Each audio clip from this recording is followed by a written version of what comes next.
Okay, let's see this question.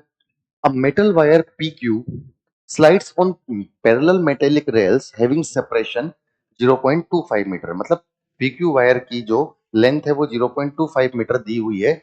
Having negligible resistance, का resistance negligible है। एक 2 ओम का रेजिस्टर और एक 10 वोल्ट की बैटरी यहाँ पर साथ में जुड़ी हुई है।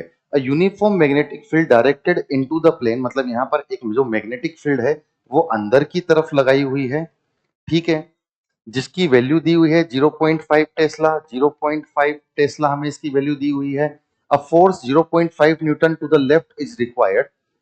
इधर इस तरफ एक फोर्स लगाया गया, कितना? 0.5 न्यूटन। इधर की तरफ एक फोर्स लगाया गया लेफ्ट में, to required to keep slide PQ moving with constant speed. Constant speed से इसको चलाना है टू द राइट। राइट में इसको कांस्टेंट स्पीड से चलाना है। तो what is the speed of the wire PQ moving? किस स्पीड से वायर यहाँ पर चल रहा होगा? तो जो कंसेप्ट हम लोग यहाँ पर यूज करेंगे, अगर वायर चल रहा है तो उसकी वजह से इसके अंदर मोशनल EMF जनरेट हो रहा है और मैग्नेटिक फील्ड, वेलोसिटी और लेंथ एक दूसरे के परपेंडिकुलर है, तो डायरेक्ट EMF को लिखा जा सकता है BV इंटू L। चलिए, बोला गया है कि इसको कांस्टेंट स्पीड से राइट में ही हमको चलाना है, मतलब कि इस तरफ हमें इसको चलवाना है। अगर इस तरफ इसको चलवाना है तो V क्रॉस B, मतलब इसके अंदर जो मैग्नेटिक, जो इसका EMF बनेगा उसका पॉजिटिव टर्मिनल ऊपर की तरफ होगा।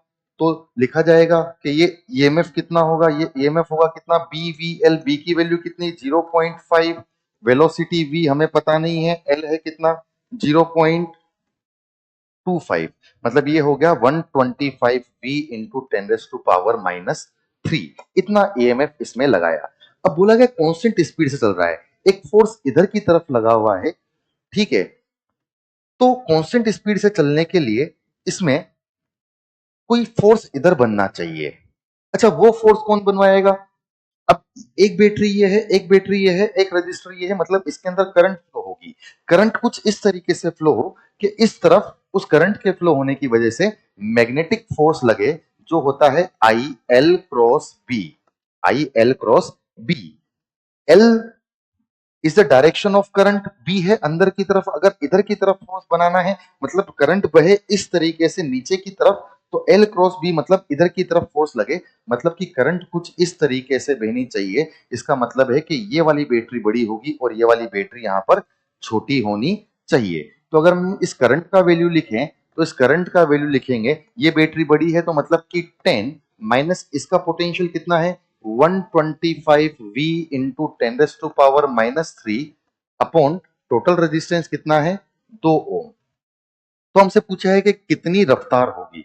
अच्छा, ये फोर्स और ये फोर्स आपस में कैसे होने चाहिए? इक्वल होने चाहिए। तो हम लिखते हैं कि जो ILB है, क्योंकि L और B के अंदर यहाँ पर एंगल 90 डिग्री है। L इस तरीके से है, L इस तरीके से है करंट, और B इस तरीके से है, तो 90 डिग्री है, तो हम डायरेक्टली ILB लिख देते हैं। और इसकी वैल्यू बराबर होनी चाहिए किसके?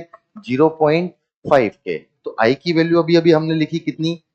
10 minus 125V into 10⁻³ upon 2 into length दी हुई है 0.25 इंटू मैग्नेटिक फील्ड दिया हुआ है 0.5 बराबर 0.5। 0.5 से 0.5 यहाँ पर कैंसिल आउट हो जाना चाहिए। अगर इसको लिखा जाए तो डिवाइड बाय 100। डिवाइड बाय 100 से ये 4 टाइम्स कैंसिल आउट होता है। ये 4 और ये 2 मतलब 8 उधर चला गया। तो 10 minus 125V into 10⁻³ is equal to 8। इसको इधर ले आते हैं और इसको उधर ले जाते हैं, तो 125V into 10⁻³ is equal to 10 minus 8 मतलब कितना?